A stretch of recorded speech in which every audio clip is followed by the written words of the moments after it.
If you've had a chance to look over the minutes for February 12th, 18th, and 19th, and are there any corrections or additions to those minutes? Seeing none, the minutes will be standing as approved. We're now going to go to a hearing on House Bill 2557. We will open this hearing with a review from our advisor, Jenna.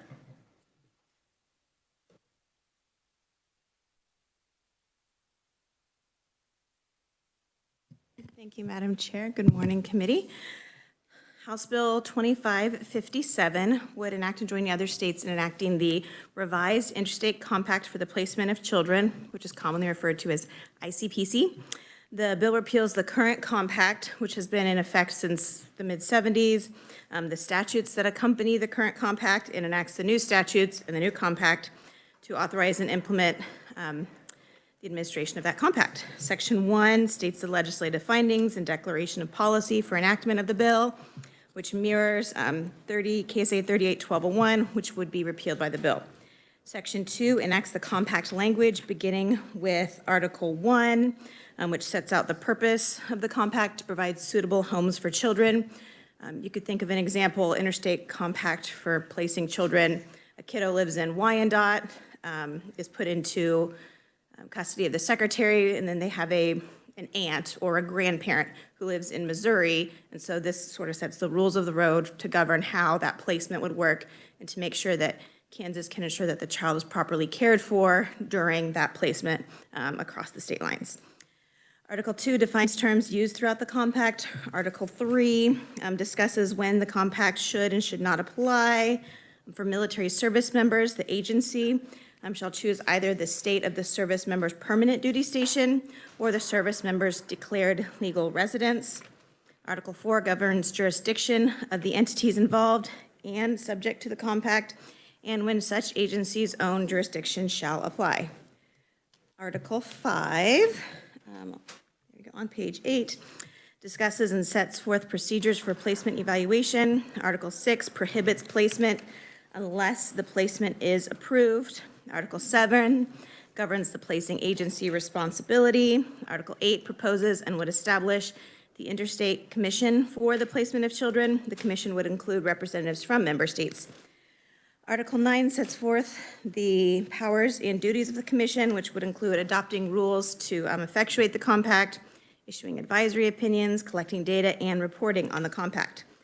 Article 10 governs the commission's process on organization and bylaws.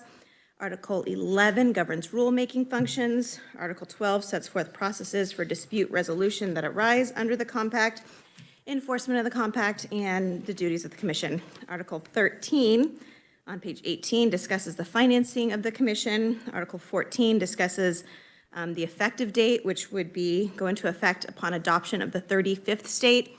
Currently 20 other states have joined the compact, including all the states surrounding Kansas, Colorado, Nebraska, Iowa, Missouri, and Oklahoma have all joined the compact. Article 15 allows for withdrawal from the compact if a member state enacts a statute withdrawing from the compact, so you get out the same way you came in by adopting a statute. Article 16 is a severability clause, and that the compact sections would be severable. Article 17 establishes that the compact is binding in nature, and Article 18 allows for the commission to work with Indian tribes to use the compact tailored to such tribes' needs.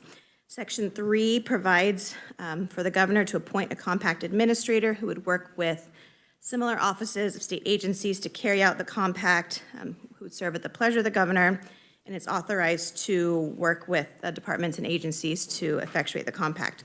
This section mirrors KSA 38-1203, which would be repealed by the bill. Section 4 of the bill authorizes the administrator to enter into supplementary agreements pursuant to the compact.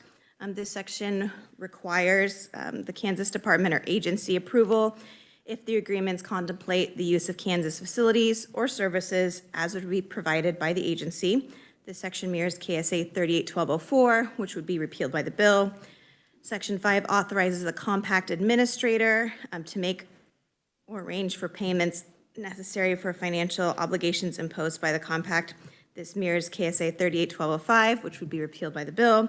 And the last section, Section 6, requires that state courts, departments, agencies, and officers enforce the compact within their jurisdiction. Failing to do so and failing to provide those services related to placement of children would be a Class C misdemeanor, and this section mirrors KSA 381206, which would also be repealed by the bill. So for these sections 3 through 6, it's just a policy choice to enact the compact and all its accompanying sections as one bill, and then repealing what was in place from the 1970s. This bill would go into effect upon publication in the statute book. There are no committee amendments, and it passed the House on a vote of 118 to 1. I'll be happy to answer questions. And Jenna, this bill came to us from the Child Welfare Committee Yes, it on the House side. And for members and those who are listening in, they have far more committees than we do. So typically our committee, Public Health and Welfare, will get bills from 2 or 3 of the other committees on the House side. Questions for Jenna, committee? Yes, Senator Petty. Jenna, you mentioned about that there are 30 other states, I think you said, that are already, 20 other states, sorry, that are in the compact. So can you tell me when the first state, or do you know approximately how long this? So the revised compact has been around since about 2007, and the first states joined in 2008. Okay, that And helps. Colorado joined in 2024, but I don't know. All right, that's helpful, thank you. Yeah. Additional questions for Jenna, committee? We'll find out more with the conferee. Thank you, Jenna. We want to welcome our oral proponent, Rebecca Gerhart. Thank you for being with us, Rebecca. Good morning, Chair Gossage, members of the committee. My name is Rebecca Gerhart. I'm the Director of Permanency and Licensing for the Department for Children and Families. DCF is here this morning to testify in support of passage of House Bill 2557, which, as the reviser explained, removes the prior text of the Interstate Compact on the placement for children and replaces it with the revised Interstate Compact for the placement of children. So there was a minor name change also within that language. DCF has submitted written testimony that details all of the individual articles. I'm not going to stand here and read that all to you this morning. It'd be a very long morning for all of us. So Kansas has taken in the past few years many steps to be an example of leadership in child and family well-being practice. We were early adopters of Family First. We were early adopters of modified licensing standards for relatives and non-related kinship homes. We were the first state to pass SOL. We discontinued utilization of children's federal benefits to pay for their cost of care, which is a current national initiative. So we have a history of being kind of ahead of the curve on those policy decisions. Within the current ICPC governance, Kansas is also a leader. Our compact administrator is currently serving as a member at large on the AAICPC Executive Committee, which is the kind of big governing body for the current ICPC. Passage of the revised ICPC gives Kansas the opportunity to continue to be a leader in that space and allows us to have our practice and our priorities reflected in those national spaces. The ICPC as currently written allows for various interpretations by states, a situation that leads to both your offices and ours receiving constituent concerns regarding implementation and progress on ICPC home studies, regarding possible placements of Kansas children in other states and other states' children in Kansas homes. Passage of the revised ICPC should help lessen those concerns both to your offices and to ours. The revisions to the ICPC meet several kind of big objectives. The first being that it provides updated and more thorough legal and definitional framework for the ICPC to increase that consistency among states and how terms are defined. The ICPC as currently written has about 3 definitions.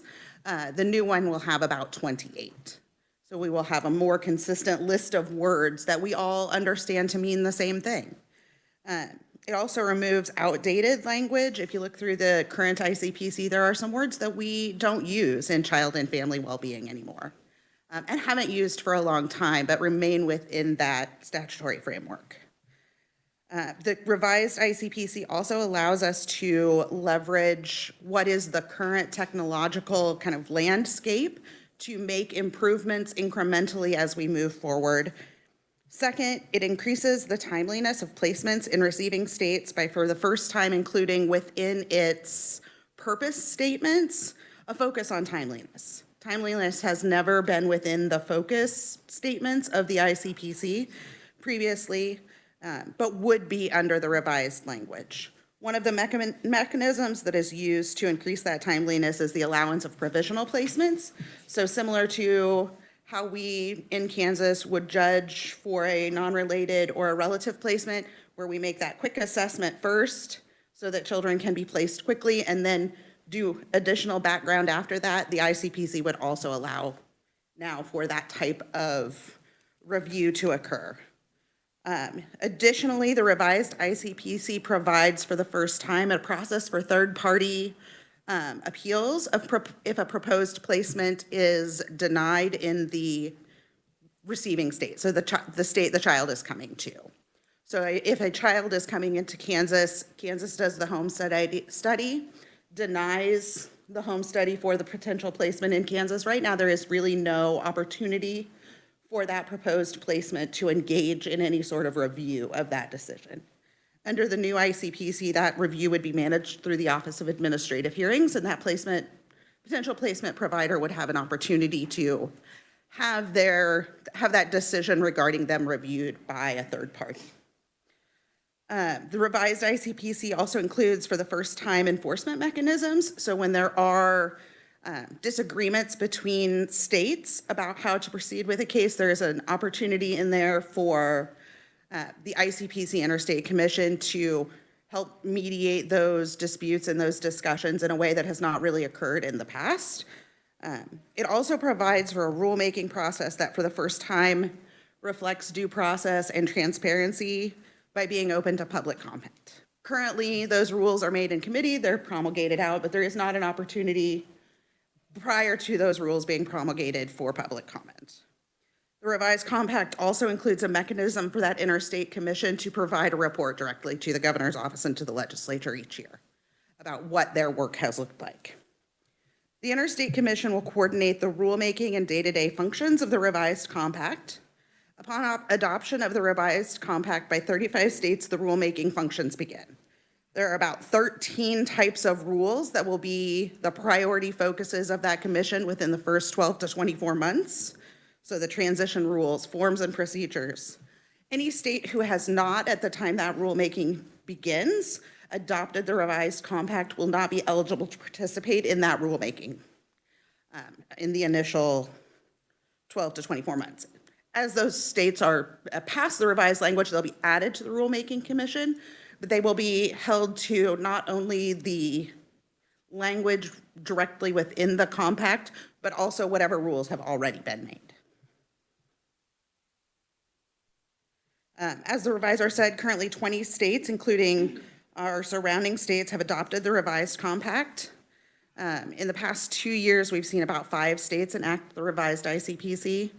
And so that we are getting much closer to those 35 states, and at which point rulemaking will begin. Once those rules are made, the compact that we currently have within our statute is nullified, and we would become a non-member state if we have not adopted the revised ICPC.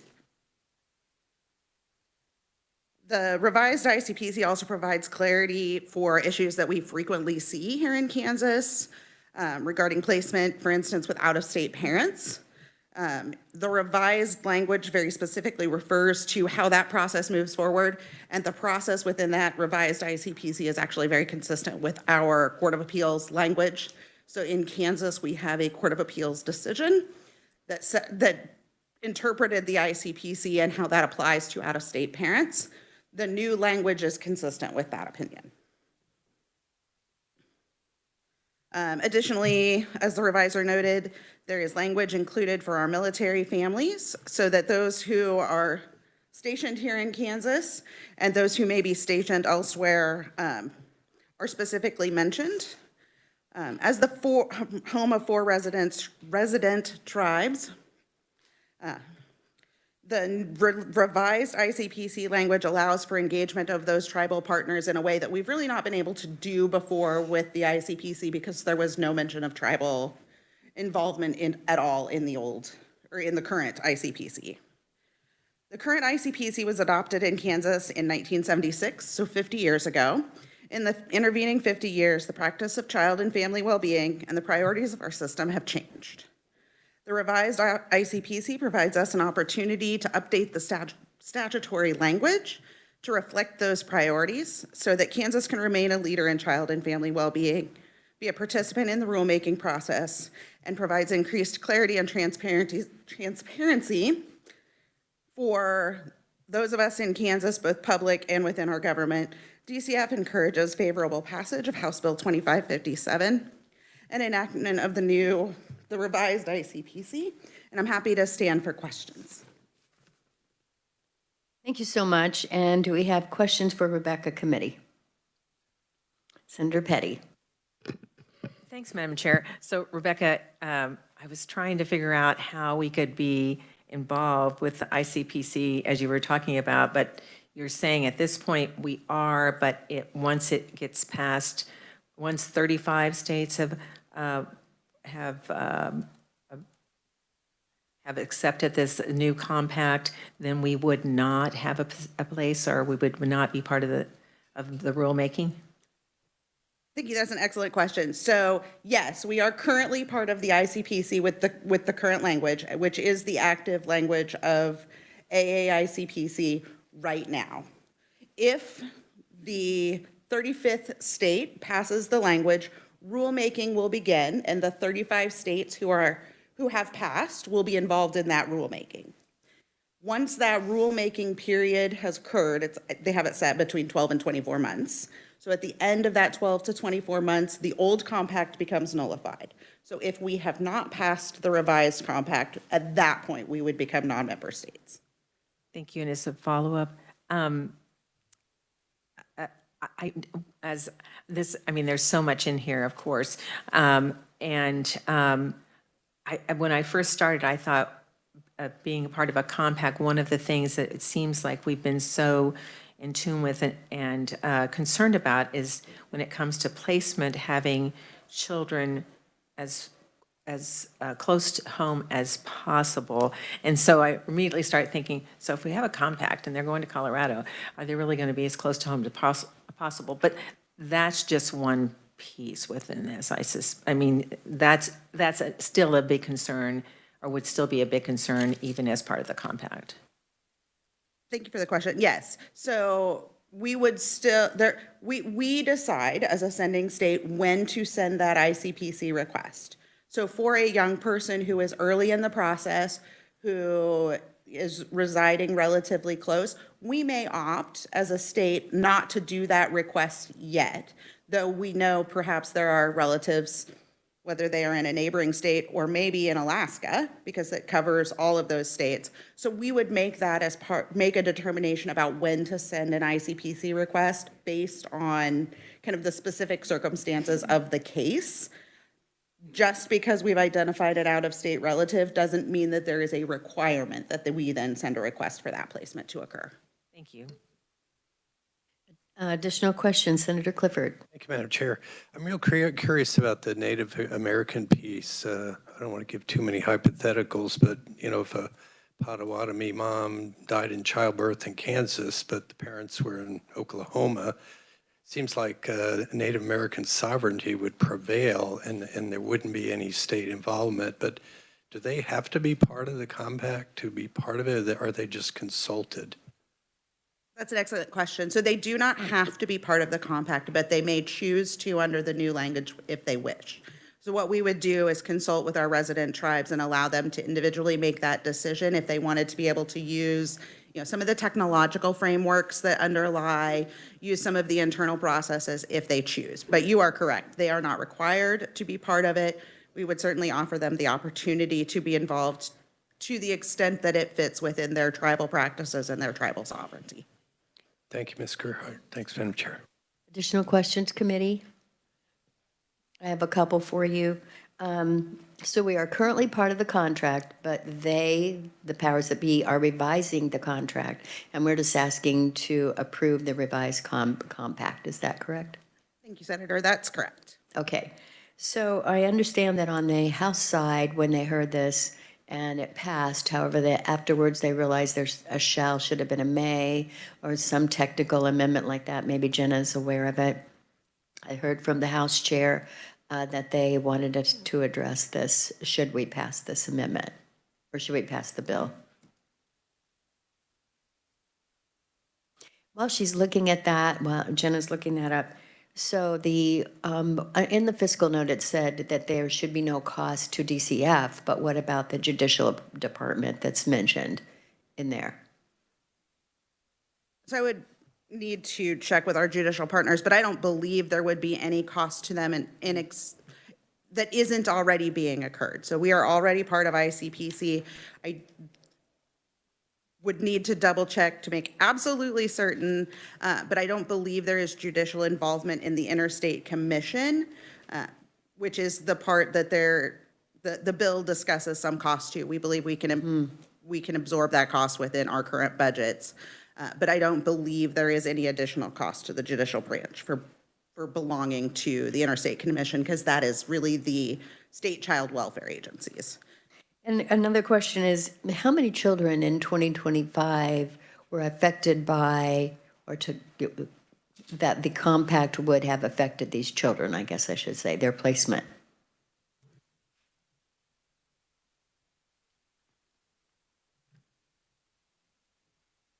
Mind me shuffling through.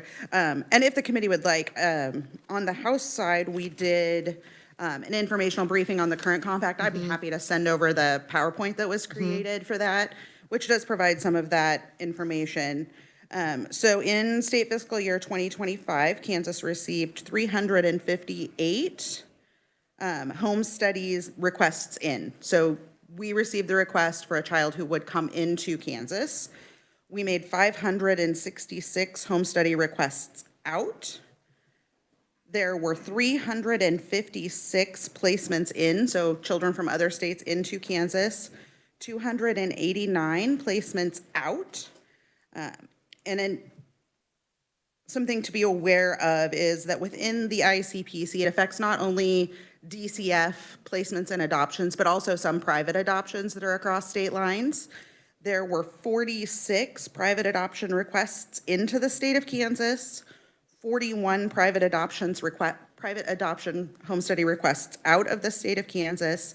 And additionally, the ICPC covers placement in some residential facilities, whether those are in Kansas or in other states. There were 90 residential requests into Kansas and 43 residential requests going out of Kansas. Do you have any idea why, if we requested 500 out, but only 289 were approved, any idea why that was? That seems like a very low number. So there are a number of factors that can influence it. There could be criminal history or licensing checks in the other state that the family was unable to pass. There could be environmental checks in the other state that the family was unable to pass. So if a Missouri family wishes to be a placement for a Kansas child, as a general rule, they are held to the rules for licensing and environmental standards in their home state. So Missouri staff would make that determination regarding that Missouri home. So some home studies are denied. Some families, after they kind of see what the process looks like, opt not to continue. Particularly when we were talking about relatives, sometimes they'll get a call from mom and they'll be like, actually that maybe is not what I wanted to be involved in. So we appreciate the effort, but we've opted not to continue. So while there is a big difference in that number, there are lots of factors that could impact why a family may or may not choose to move forward. All right. And then the concern has always been when it comes to a contract, we're part of a contract. Do you feel like that the state of Kansas we have our own rules, our own laws, that you feel like that you're not saying, well, the compact is saying we have to do this, so therefore we need to do it? Or do you feel like that, we remain as a sovereign state? So I truly believe that we remain as a sovereign state within the compact. As we reviewed the compact, and one of the things you will notice is we've not asked for a contingency adoption date. And one of the reasons we didn't ask for that contingency adoption date is that the things within the compact are consistent with our practice already. And there is nothing in there where we were like, oh, that would actually make us change all of the work. So the compact is really consistent with the practice that we already have. in a lot of ways. Additionally, the new language, kind of in broad strokes, how that was developed is the AAICPC, which is a lot of letters. Sat down with all of the states that are part of the current ICPC, so all 50 states, U.S. Virgin Islands, District of Columbia are all part of the current compact, and just started going through and saying, okay, here, how do you all define family? Here's how they all, or relative. Here's how they all define it, and they took the one that was the most common. So there is nothing within here where we feel it changes our practice so drastically that we would need to ask for a contingent date. Very good. Any other questions, committee? Senator Thompson. Kind of to build on that, thank you, Madam Chair. You get into these compacts, say at some point you realize the rules don't work. How does that work, the process with working with other states, and does the legislature then kind of lose any kind of control for oversight? You worry about, agencies get involved with all these other states, and then we get excuses, well, the compact requires us to do this or that, and then we can't do this or that. How does that work, being accountable still to the legislature, but then fall under the rules of this compact? Sure, absolutely. That's a great question. Within the compact language itself, there is actually a mechanism included in the language as to how we would go about withdrawing from the compact if that were to become an issue, if the rules were to venture so far from what our practice here in Kansas is, that if we were like, nope, this is no longer serving our purposes, there is actually a process within the compact to extricate ourselves from that compact. And it really is, I hate to say as simple as, but as simple as amending the statute to remove it. Okay. So extricating is not as big a problem as, you always worry about situations where this is not working and you get under these rules and you end up getting stuck. So thank you. Thank you, Madam Chair. Additional questions, committee? Seeing none, this closes the hearing on House Bill 2557, and committee, we are adjourned.